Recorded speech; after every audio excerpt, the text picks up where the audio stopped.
We knew it was only a matter of time. So I did what any of you should do if you have concerns over a client. I did exactly what you should do. I went to management. And I told my branch manager. I told my senior business partner. I told my compliance manager that we're doing business with someone that is unethical, that has massive amounts of losses. What do we do to protect ourselves from the losses when they continue? And UBS said, we too agree that we should be protected, and you need to be protected as well. And they asked me what I had in mind. What did I recommend? And I told UBS that we should create some sort of disclosure letter, some document that signifies that at UBS, we're not endorsing our client's hedge fund. If you choose to turn your money over to my client, if John Farrar chooses to give that $4 million, he's doing so at his own risk. If you lose money, you cannot sue us. Cannot sue us. UBS loved the idea. They thought it was fantastic. They applauded us for our efforts. We create this disclosure letter. Every time $1 or $2 or $3 came in or $1 million, this letter was always signed. It was our golden ticket that protected us from any liability that would follow when the losses continued. This disclosure letter that every investor had to sign. I always figured that it was okay because my branch manager said so, my senior business partner, compliance. We all created this letter together to protect us. And then, of course, the losses continued. And, of course, my client needed additional help. For example, everyone knows that the stock market closes at 1 o'clock. And about 12:50 on an afternoon, my client called and asked me to send him an email that he was going to receive 25,000 shares of an offering, JetBlue. Everyone should know what an IPO is. 25,000 shares of JetBlue IPO. And I told my client, you're not going to get 25,000 shares, maybe you get 500. I said it pretty directly. And my client very directly said to me, Justin, send me an email that says I'm going to get 25,000 shares of JetBlue IPO. And I put him on hold for a second, and I thought. And I looked over to the office to my senior business partner, who was still promising to give me a raise. I wanted to keep those commissions up. I thought about my role at UBS and how I was advancing. I didn't want to lose my job. I wanted to produce. I thought about how tough it is for me to say no to people and how tough it was for me to say no to my client.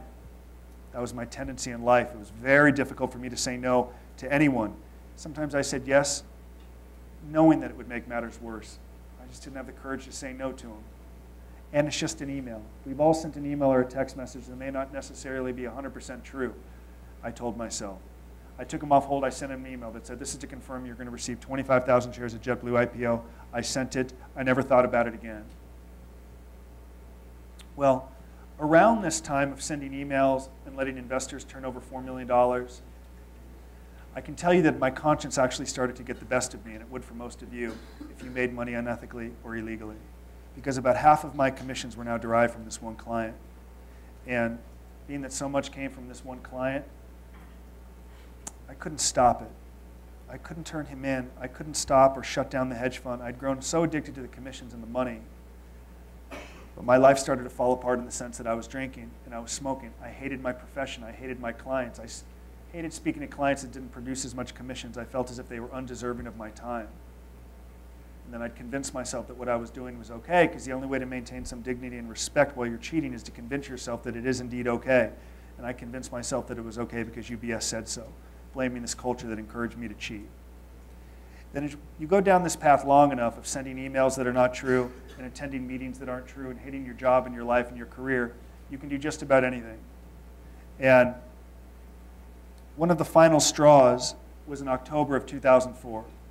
Knowing that my client had lost $15 or $20 million, my client issued a press release all over the world that said that his hedge fund was averaging in excess of 27% a year. 27%. And when I read that press release, when my compliance manager read the press release, we all knew that my client had sustained millions of dollars in losses. So the question is, when you read this press release, what would you do? What should I have done? Well, I didn't even think about doing the right thing. I just simply hit delete. I hit delete on that press release as if I had never read it. It wasn't my problem.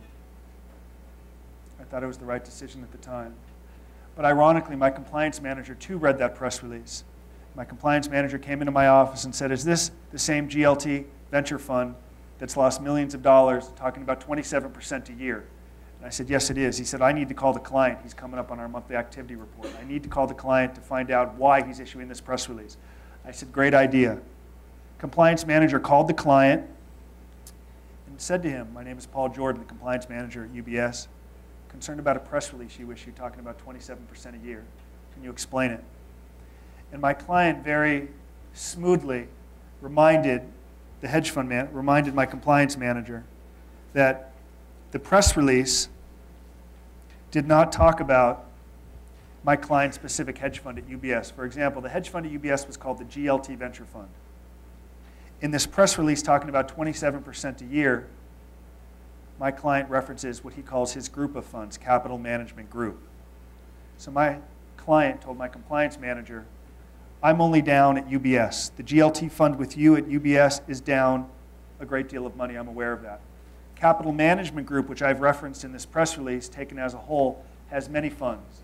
Taken as a whole, I've averaged 27% a year. Put them all together.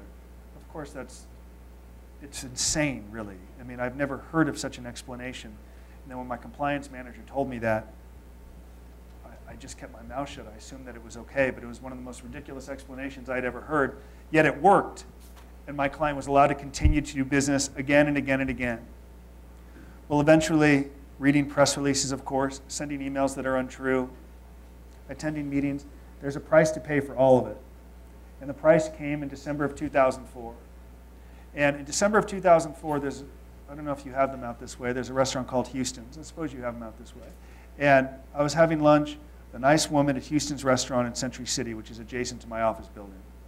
And I was having lunch with this nice woman, and I was kind of lying and exaggerating about how successful I was and how much I love my career and how much I love managing money, and just kind of did what a lot of guys in LA did in their 20s, just make up things to try to impress people. And as I was trying to impress this woman, my branch manager called and said, Justin, I need to see you back at the office in 10 minutes. And I said, you know, I can't be back at the office in 10 minutes. I'm on a lunch date. And he said, Justin, I'll see you back at the office in 8 minutes. And I said, if I can't be there in 10 minutes, how can I be there in 8 minutes? And he said, I'll see you in 5 minutes, and he hung up the phone. So I lied to this nice woman and told her there was a very important client waiting for me at the office, and I had to go. And I made the walk back from Houston's to my office. I'll tell you, as I made that walk, my branch manager didn't mention the GLT Venture Fund. However, I knew it was coming. I knew I was about to pay the price.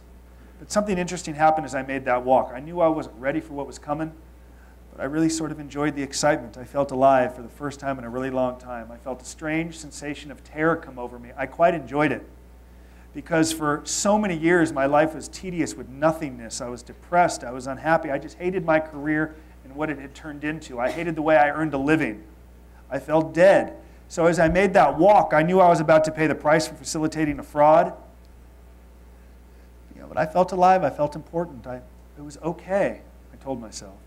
Then, of course, I walked into my branch manager's office, and everyone is sitting there, the whole group. And right off the bat, my branch manager said something that was very telling. He said, tell me about this GLT Venture Fund again. He's starting to play dumb like he had never heard of it. Like he's too busy to manage every account in this office. It's my job as the broker. Tell me about this hedge fund again. Then he looked over at my senior business partner, Kenny, who was involved in that meeting where the investor gave $4 million, who too deleted that press release. Kenny said, you know, Rich, my branch manager, Justin's a little bit more involved in the day-to-day of this hedge fund. I'm more of the global guy, the macro guy. Justin is more involved with the daily minutia of this hedge fund. I would talk to him. And they asked my assistant, Kate, who was dating my senior partner, Kenny, what do you think? And she said, I defer to Kenny. I said, of course she's going to defer to Kenny. Very uncomfortable. And they looked at me and said, what do you think? Well, right as they're asking me what I think, my branch manager pulled out a document and asked me to sign it 8 times. 8 times. And I said, fine. So he pulled out a document. Before I even read what was on the document, I signed it 8 times, and this is a copy of it. I signed my name 8 times, and I said, okay, Rich, tell me why I've signed this document. He said, I'm going to tell you why. There's an investor today in the GLT Venture Fund that faxed a document to me that has your signature on it. I said, okay. And he said, this letter is written as if you wrote it to your client, Keith. Suddenly it's not our client anymore, it's your client, Keith. It's if you wrote this letter to your client, Keith, stating that all of his assets at UBS are insured and guaranteed to their full market value. And I started to get a little nervous, more nervous. I wasn't enjoying this strange sensation of terror as much as I thought I would. It wasn't as exciting as I hoped it would be.